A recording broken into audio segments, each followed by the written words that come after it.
Hello friends, Unacademy आपके लिए लेके आया है 30% का डिस्काउंट। जी हाँ, अगर आप PWK कोड यूज़ करते हैं तो आपको सीधे 30% का डिस्काउंट मिलेगा। दोस्तों, बहुत ही कमाल का ये ऑफ़र है। अभी आप देख सकते हैं कि जो प्राइस है 1 ईयर का वो 17,250 है, जो कि आपको सिर्फ और सिर्फ 12,000 में पड़ेगा। और अगर आप 24 मंथ्स के लिए सब्सक्रिप्शन लेना चाहते हैं जो 28,750 का है, तो वो आपको 20,000 में पड़ेगा। तो बहुत ही कमाल का ऑफ़र है। बिल्कुल जल्दी से, अगर आप IIT का फाउंडेशन करना चाहते हैं, JEE का फाउंडेशन करना चाहते हैं, नीट का फाउंडेशन करना चाहते हैं, आप NTSC करना चाहते हैं या MTSC का करना चाहते हैं, KVPY, मैथ्स ओलंपियाड और जितनी ज़माने भर की कॉम्पिटिटिव एग्ज़ाम्स है जो हमारी 8th एंड 10th के बेस पर होती है। इवन आप अगर किसी पर्टिकुलर क्लास में है तो उस क्लास का भी आपका सिलेबस यहाँ हो ही जाता है। जैसे 10th के बच्चे वो यहाँ अगर ज्वाइन करते हैं तो उनका NTSC हो जाता है। NTSC के साथ साथ इनडायरेक्टली उनका जो सिलेबस है वो भी कंप्लीट होता है। तो बिल्कुल देरी मत कीजिए, ज्वाइन कीजिए Unacademy. Let's crack it.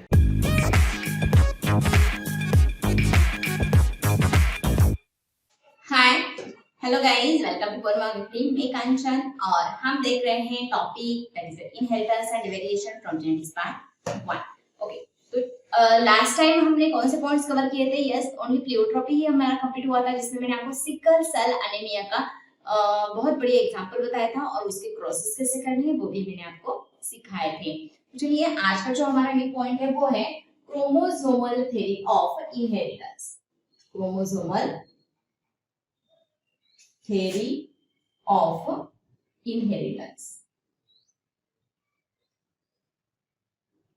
Okay, chromosomal theory of inheritance. Okay, अब यहाँ मेंडल का जो भी वर्क था वो पब्लिश हुआ था 1866 में। ग्रिगर जोहान मेंडल का जो भी वर्क था वो कब पब्लिश हुआ था? Published eight 1866। बट बहुत सारे साइंटिस्ट ने उसको एक्सेप्ट नहीं किया था, क्योंकि लास्ट टाइम मैंने आपको बताया था कि law of dominance, incomplete dominance, codominance में बहुत ज्यादा फर्क था।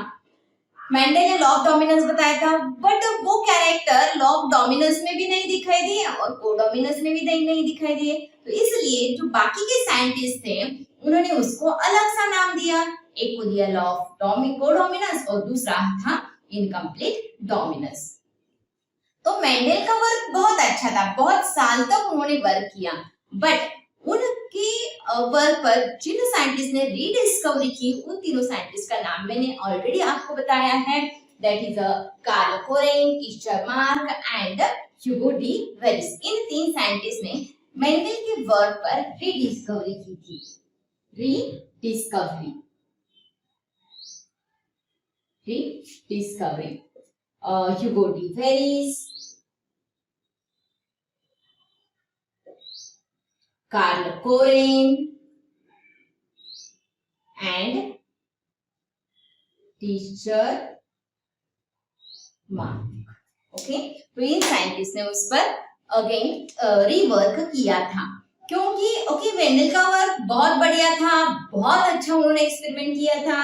गार्डन ट्री प्लांट क्यों चूज किया था, रीजंस भी बताए थे। और सबसे इम्पोर्टेंट ये बात थी कि मेंडल ने मैथमेटिकली जो भी रिकॉर्ड था उसे अच्छी तरह मेंटेन भी करके रखा था। बट बाकी के बायोलॉजिस्ट ने उसको एक्सेप्ट नहीं किया था। ओके, बट रीडिस्कवरी करने के बाद उन्हें ऐसा लगा कि F1 में डोमिनेंट कैरेक्टर तो एक्सप्रेस नहीं, कुछ में एक्सप्रेस होते थे बट कुछ में नहीं दिखाई दिए। तो उनमें मे बी वो मिक्सिंग फॉर्म में एक्सप्रेस हुए या मे बी वो दोनों भी एक साथ एक्सप्रेस हुए। तो मेंडल की वर्क में कोई भी ब्लेंडिंग इनहेरिटेंस नहीं था। मेंडल की वर्क में नो ब्लेंड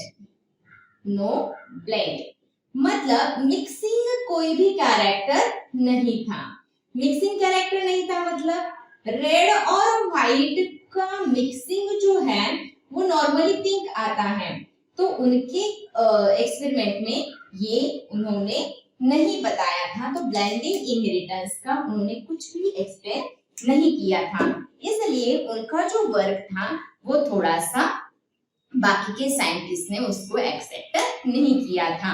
बट बाकी के साइंटिस्ट को मतलब इन तीनों को इसने कुछ ब्लेंडिंग इनहेरिटेंस दिखाई दिए, मिक्सिंग इनहेरिटेंस दिखाई दिए। It is called as incomplete dominance. Incomplete dominance दिखाई दिया उन्हें, जो कि पिंक कलर को एक्सप्लेन करता था। ओके, इन तीन साइंटिस्ट का नाम ये ध्यान में रखना है। बाकी का मैंने ऑलरेडी इसका बहुत सारा एक्सप्लेन किया है। ओके, अब उनका एक्चुअली बहुत इम्पोर्टेंट रिसर्च क्या था कि before the discovery of microscope उन्होंने एक्सप्लेन किया था कि फैक्टर्स क्या है। Factors nowadays called as a gene. But इन तीन साइंटिस्ट ने इसका फाइनल एग्जैक्ट प्रूफ दिया, क्योंकि इस वक्त माइक्रोस्कोप की डिस्कवरी एंड क्रोमोसोम की डिस्कवरी हो चुकी थी। इन तीन साइंटिस्ट ने जब भी डिस्कवरी की तब microscope as well as chromosome discover हो चुका था।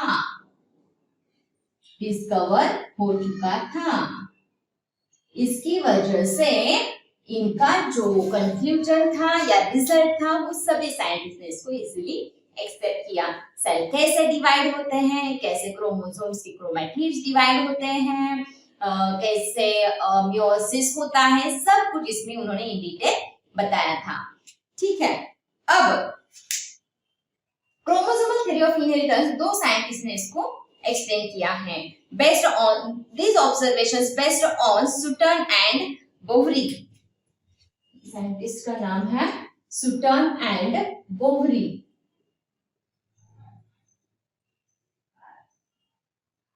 ठीक है, सुटन ये बोटेनिस्ट था और बोवरी जूलॉजिस्ट है।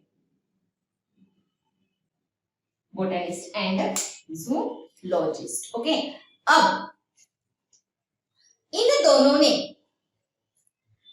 ने क्या किया, parallel behaviour of chromosome and gene दोनों को भी स्टडी किया। They study parallel behavior of factor, that is gene and chromosome को पैरेलली उन्होंने क्या किया, स्टडी किया at the time of meiosis. At the time of meiosis के वक्त इन्होंने जीन भी स्टडी किया प्लस क्रोमोसोम को भी उन्होंने स्टडी किया। What is mean by gene, what is mean by chromosome, चलिए एक बार मैं आपको बता देती हूँ जिन बच्चों को नहीं पता है। तो चलिए ये है क्रोमोसोम, ये क्या है, एक क्रोमोसोम। क्रोमोसोम्स के दो क्रोमैटिड्स होते हैं, it is called as a chromatids. Chromatids, each chromatid contain helical form of DNA, supercoiled form of DNA। इसको अगर सेपरेट किया जाए तो डीएनए का छोटा सा फ्रैगमेंट का मतलब होता है जीन, और जीन को ही मेंडल ने फैक्टर बोला था। ठीक है, अब सुटन एंड बोवरी ने क्रोमोसोमल थ्योरी एक्सप्लेन की। उसमें उन्होंने ये कहा कि जो भी कैरेक्टर्स हैं वो क्रोमोसोम्स के through one generation to the next generation transmit हो रहे हैं, और chromosomes are present in nucleus. तो क्रोमोसोम का एक मेन सेंटर जो है वो सेल का न्यूक्लियस है। ये है सेल, और सेल का जो न्यूक्लियस है उसके अंदर क्रोमोसोम्स क्रोमैटिड्स के फॉर्म में प्रेजेंट होते हैं, क्रोमैटिड नेटवर्क के फॉर्म में प्रेजेंट होते हैं। ठीक है, अब nucleus of gametes contain chromosomes. अब गैमेट्स का न्यूक्लियस हो या एटोसोम का न्यूक्लियस हो, तो चलिए जो हमारे बॉडी में एटोसोम्स होते हैं वो कैसे होते हैं, एटोसोमल सेल्स जो होते हैं वो डिप्लॉयड होते हैं, और गैमेट्स जो होते हैं वो हैप्लॉइड होते हैं। अब डिप्लॉयड के अंदर भी क्रोमोसोम होते हैं, ऐसा नहीं कि नहीं होते हैं। गैमेट्स के अंदर भी क्रोमोसोम होते हैं, बट गैमेट्स के जो क्रोमोसोम्स है वो नॉर्मली मियोसिस में one generation to the next generation जो भी जीन्स का फैक्टर है वो ट्रांसमिट कर रहे हैं। वो क्या कर रहे हैं? ट्रांसमिट कर रहे हैं। कौन? That is gametes. तो गैमेट्स का जो भी न्यूक्लियस है, गैमेट्स के जो भी न्यूक्लियस है उनके अंदर क्रोमोसोम्स होते हैं और क्रोमोसोम्स क्या करते हैं? Act as a hereditary material, act as a hereditary material. Correct? ये हेरिडिटरी मटेरियल का काम कर रहे हैं, मतलब ये कैरेक्टर एक जनरेशन से लेकर दूसरे जनरेशन में ट्रांसमिट करने का काम कर रहे हैं। It is a link between parent to offspring. It is a link between parent to offspring. Link between parent to offspring, to offspring. Okay, ये कहा इन्होंने। अब fusion of male and female gamete जो भी हैप्लॉइड होते हैं वो diploid number of chromosomes तैयार करते हैं।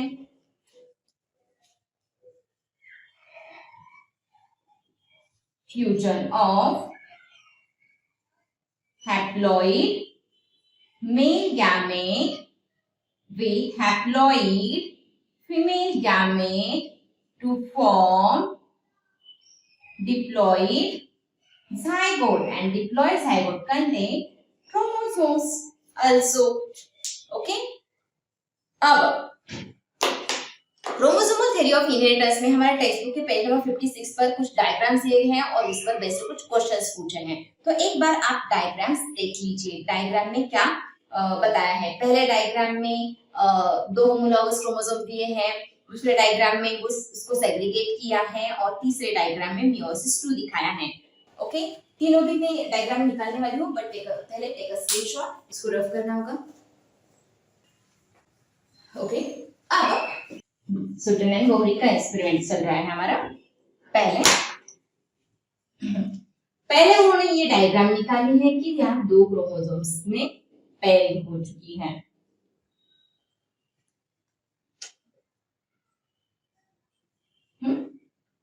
अब इनमें होगा पहले मियोसिस 1। क्या होगा पहले? मियोसिस 1, देन अगेन होगा मियोसिस 2। ठीक है, मियोसिस 1 में क्या होना चाहिए?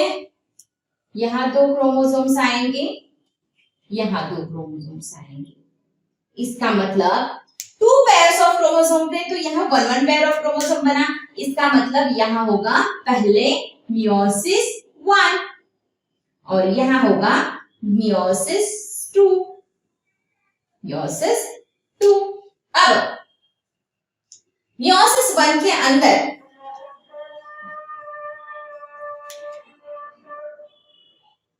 मियोसिस 1 को बोला जाता है reductional cell division. Reductional cell division. Why reductional cell division? And it is called as a equational. Equational. अब रिडक्शनल क्यों? क्योंकि आप ही देख लीजिए कि पेरेंट सेल के अंदर 2 पेयर्स ऑफ क्रोमोसोम्स थे, बट डॉटर सेल के अंदर 1 पेयर ऑफ क्रोमोसोम बने। बट आप बोलोगे कि यहाँ तो 1 क्रोमोसोम है, बट यहाँ जो भी क्रोमोसोम्स है, यहाँ जो पैर है उसमें से एक यहाँ आ गया, बट यहाँ ये आगे जाके जो भी क्रोमैटिड्स तैयार करेंगे उसके थ्रू ये इक्वल नंबर ऑफ क्रोमोसोम्स को कैरी करेंगे, क्योंकि यहाँ जितने क्रोमोसोम्स थे उसके हाफ यहाँ, उसके हाफ यहाँ, आप नहीं बोल सकते हो, ऐसा नहीं होगा। तो जनरली यहाँ जितने भी क्रोमोसोम्स होंगे ये वाले, तो उसके हाफ क्रोमोसोम्स एग्जैक्टली मियोसिस 1 में होंगे, क्योंकि ये रिडक्शनल सेल डिवीजन है। अब इनके जो भी क्रोमैटिड्स होंगे उनको अब यहाँ सेपरेट आउट करने के बाद यहाँ एक सिंगल क्रोमैटिड ट्रांसफर हो चुका है। सिंगल क्रोमैटिड ट्रांसफर हो चुका है। तो यहाँ दिया क्या उन्होंने? ए और ए, ठीक है, और यहाँ स्मॉल ए। अब ये पूरा क्रोमोसोम यहाँ आ चुका है, ये पूरा क्रोमोसोम यहाँ आ चुका है, ठीक है। अब ये दो क्रोमैटिड में से एक क्रोमैटिड यहाँ, एक क्रोमैटिड यहाँ, ये आगे जाके फुल्ली जब मैच्योर होगा डॉटर क्रोमैटिड्स, देन यहाँ आगे बनेगा इस तरह से डबल क्रोमैटिड वाला क्रोमोसोम का structure. Hence it is a equational cell division. It is a equational cell division. तो क्वेश्चन पहला पूछा है what is the homologous chromosome. Homologous chromosome की डेफिनेशन ऑलरेडी हमारे टर्म्स में जा चुकी है, जिस क्रोमोसोम का स्ट्रक्चर, मोर्फोलॉजी और जेनेटिक मेकअप सेम है, it is called as a homologous chromosome. Those chromosomes are morphologically, genetically and structurally similar. What is meant by first question? Homologous chromosome. Homologous chromosome का मतलब क्या है? Answer: chromosomes are morphologically, genetically and structurally similar. Structurally क्या होने चाहिए? Similar होने चाहिए. Hence they are called as homologous chromosome. Next question number 2. Question number 2 क्या है? In which phase meiosis 1 homologous chromosomes get separated? In which phase? In which phase of meiosis 1 homologous chromosomes get separated? meiosis 1 के कौन से phase में homologous chromosomes separate होते हैं? Obviously that is anaphase 1. Anaphase 1। ये हमारा सेल डिवीजन के अंदर का क्वेश्चन है। नेक्स्ट थर्ड क्वेश्चन है where are genes located? Genes are located on a chromosome. Very simple, where are gene located? Where are genes located? Answer on chromosome. और question number 4, do genes and chromosome have similar behavior? genes और chromosome में behavior similar होता है? Exactly. gene is a part of chromosome. It is a part of chromosome.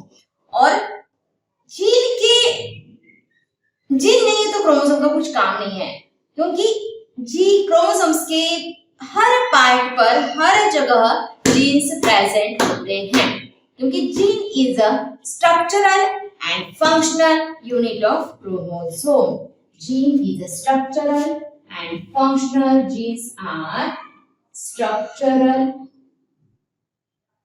and functional unit of chromosome. Okay? ठीक है, तो chromosomal theory में इतना जो भी क्वेश्चंस पूछे हैं उसके आंसर्स में दिए हैं। होप सो समझ में आ चुका है। Take a screenshot. इसके बाद का हमारा पॉइंट है क्रोमोसोम का स्ट्रक्चर, जो कि हमने क्लास 11 में सेल में भी देखा था। ठीक है, चलिए नेक्स्ट क्रोमोसोम। क्रोमोसोम कैसे होते हैं? अभी मैंने बताया कि जो भी मैच्योर या वेल डेवलप्ड क्रोमोसोम होता है उसके अंदर 2 क्रोमैटिड्स होते हैं। कितने क्रोमैटिड्स होते हैं? 2 क्रोमैटिड्स होते हैं। अब क्रोमोसोम की जो साइज होती है वो कितनी होती है? What is the actual definition of chromosome?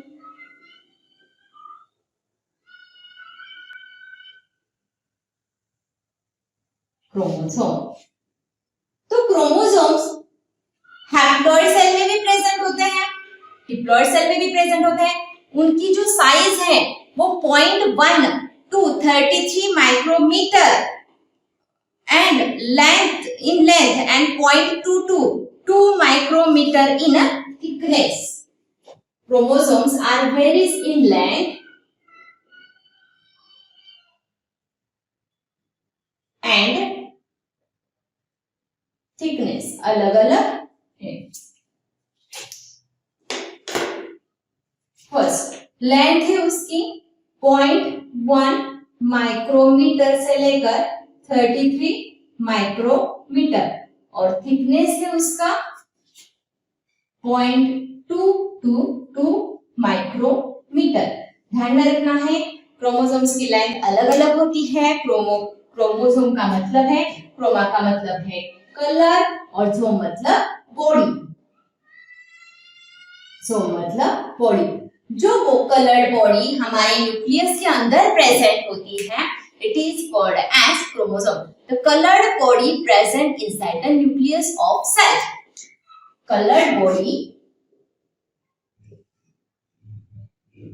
colored body present in nucleus of cell. Cell के न्यूक्लियस में मे बी हैप्लॉइड और डिप्लॉइड, कहां भी हो सकती है। नेक्स्ट, नॉर्मली वो कलर वाली नहीं होती है। आफ्टर द स्टेनिंग वो कलरफुल बन जाती है और उसमें दो टाइप्स के रीजन्स होते हैं। एक यूक्रोमैटिन रीजन होता है, दूसरा हेटेरोक्रोमैटिन रीजन भी होता है। तो chromosomes first point by scientist Waldeyer. बहुत बार क्वेश्चन आता है कि किसने इसको डिस्कवर किया है या कॉइंड किया है। कॉइंड बाय वाल्डर, कॉइंड बाय वाल्डर, ध्यान में रखना है। वाल्डर साइंटिस्ट इसको डिस्कवर किया था इन 1888 के अंदर। ठीक है, क्रोमोसोम। अब बहुत सारे बच्चों को एक्चुअली इसका स्ट्रक्चर पता भी नहीं होता है, बट चलिए ये है पूरा सेल। सेल का ये है न्यूक्लियस। न्यूक्लियस के अंदर ये होते हैं। एक्चुअली क्रोमोसोम्स इस तरह से डायरेक्टली नहीं दिखते हैं, ये क्रोमैटिन नेटवर्क के फॉर्म में प्रेजेंट होते हैं। अब ये जो क्रोमैटिन और ये न्यूक्लियोलस है, क्रोमैटिन नेटवर्क, क्रोमैटिन नेटवर्क। अब ये क्रोमैटिन नेटवर्क है, वो नेटवर्क कंडेंस्ड होने के बाद ड्यूरिंग सेल डिवीजन, कब ये कंडेंस होता है?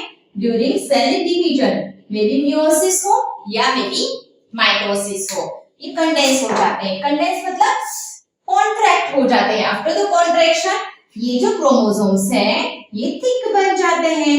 क्रोमोसोम बिकम थिक, थिक बनने के बाद ये पहले इस तरह से दिखाई देंगे, देन अगेन आपको ये डबल क्रोमैटिन स्ट्रक्चर दिखाई देगा। अब चलिए इसको थोड़ा सा लार्ज करते हैं। ओके, ये है हमारा एक क्रोमोसोम। अब ये जो क्रोमोसोम कंटेन टू क्रोमैटिड्स, ये है single chromatid.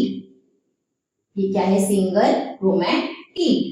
Each chromosome contain two chromatids. Two chromatids are connected with the help of centromere. क्या क्या बोल रही हूँ? Each word में लिख नहीं सकती, आपको उसे ध्यान में रखना है। Chromosome contain two chromatids. Each chromatids are connected with the help of, मतलब दोनों भी chromatids एक दूसरे को अटैच क्यों है? सेंट्रोमियर की वजह से। सेंट्रोमियर एग्जैक्टली सेंटर में होता है ऐसा कुछ भी नहीं है। By the presence of centromere, on the basis of centromere, chromosomes are divided into different types. वो हम बाद में देखेंगे। ठीक है, सेंट्रोमियर। नेक्स्ट, ये जो क्रोमैटिड के ऊपर इस तरह से कुछ सुपर कोइल्ड फॉर्म का स्ट्रक्चर प्रेजेंट होता है। It is called as DNA, deoxyribonucleic acid. And DNA का छोटा सा फ्रैगमेंट का मतलब, छोटे से फ्रैगमेंट का मतलब है that is a chain, that is chain. Okay, अब सेंट्रोमियर को छोड़ के और बहुत सारे कंस्ट्रक्शन क्रोमोसोम्स के भी ऊपर होते हैं। सपोज इसको मैं अगेन इस तरह से ड्रॉ कर रही हूं।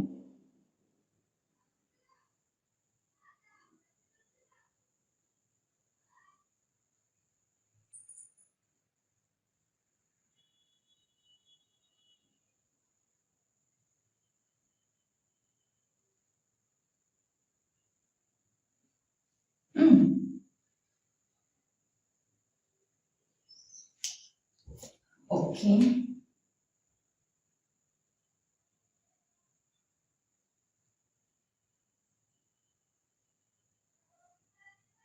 ओके, ये जो बीच वाला सर्कल पार्ट है ये है centromere, it is called as a centromere. अब सेंट्रोमियर को छोड़ के और कुछ कम ज्यादा कंस्ट्रिक्शंस, प्राइमरी कंस्ट्रिक्शन को हम सेंट्रोमियर बोलेंगे। Primary constriction is called as a centromere, और जो सेकेंडरी कंस्ट्रिक्शंस होते हैं सेंट्रोमियर को छोड़ के it is called as secondary constriction. Other constriction other than primary constriction, जो भी जितने भी हैं, एक है, दो है, तीन है, जितने भी हैं उनको बोला जाता है secondary constriction. It is called as secondary constriction. Secondary constrictions का रोल होता है that is play in nucleolus formation, nucleolus के फॉर्मेशन में वो हेल्प करते हैं। नेक्स्ट, इसके आगे ये जो स्ट्रक्चर होता है सेकेंडरी कंस्ट्रिक्शन के आगे, it is called as a set, it is called as a set, satellite, satellite chrome, set जिसमें प्रेजेंट होता है it is called as a satellite chromosomes, it is called as a satellite chromosomes. Okay, अब chromosome जो है वो बहुत सारे थोड़े थोड़े थोड़े पार्ट में कंस्ट्रक्शन की वजह से डिवाइड हो चुका है। It is called as chromonemata, it is called as chromonemata, chromonemata, और ये होते हैं इसके बीड्स, क्रोमोनिमेटल बीड्स। ठीक है, प्राइमरी कंस्ट्रिक्शन क्या होता है, सेंट्रोमियर, सेंट्रोमियर को छोड़ के जो भी बाकी की कंस्ट्रिक्शन है, जो भी यहाँ नैरो पार्ट बन रहे हैं, it is called as secondary constriction. Secondary constriction जो कि न्यूक्लियोलस फॉर्मेशन में हेल्प करता है, it is called as a secondary constriction, secondary constriction. और उसके आगे जो भी एक डार्क बॉडी प्रेजेंट होती है, it is called as a satellite body, और जिस क्रोमोसोम में ये बॉडी प्रेजेंट होती है it is called as set, it is called as a set. Next question, centromere की साइड पर इस तरह से कुछ सर्कुलर स्ट्रक्चर्स होते हैं, it is called as kinetochore, it is called as kinetochore. Kinetochore का मेन फंक्शन है attachment of spindle fiber, attachment of spindle fiber, attachment of spindle fibers, spindle fibers को ये अटैच करके रखता है। बहुत सारे बच्चे ऐसा आंसर देते हैं कि स्पिंडल फाइबर सेंट्रोमियर को अटैच होता है। No, what is the function of centromere? Centromere play important role to connect two chromatids, खाली दो क्रोमैटिड को कनेक्ट करके रखना ये फंक्शन है सेंट्रोमियर का, मतलब यहाँ ये सेंट्रोमियर हो सकता है। ठीक है, बट इसके साइड पर, दोनों साइड्स पर, सपोज ये क्रोमोसोम है और यहाँ सेंट्रोमियर है ये वाला, और यहाँ एक और यहाँ है, इस तरह का क्या है, काइनेटोकोर है। ठीक है, तो ये जो काइनेटोकोर है ये दोनों साइड से स्पिंडल फाइबर को क्या करता है, कनेक्ट करता है।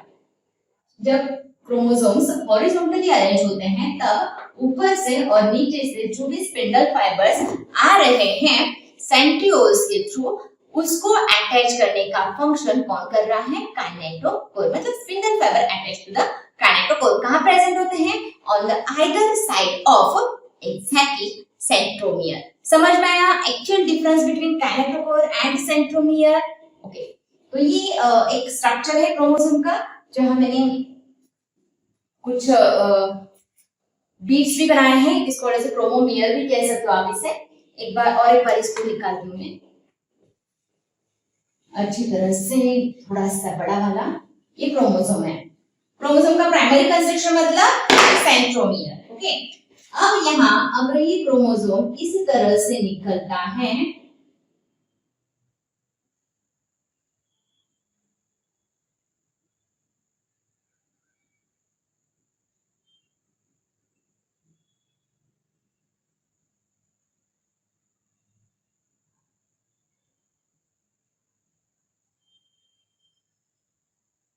Okay,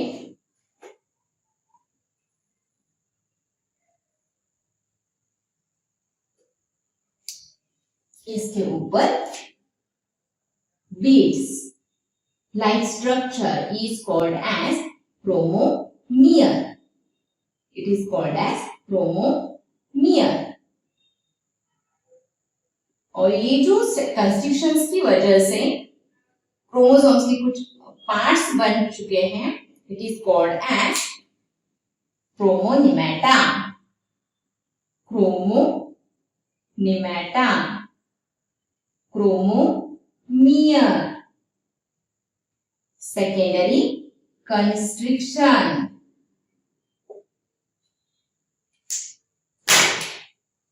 primary constriction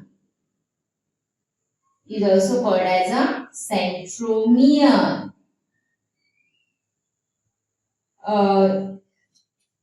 Second constriction is also called as a nucleolar constriction. Nucleolar constriction भी बोल सकते हो, जो कि न्यूक्लियोलस फॉर्मेशन में हेल्प करता है. It is called as a SAT. That is a satellite chromosome. SAT capital. Satellite body.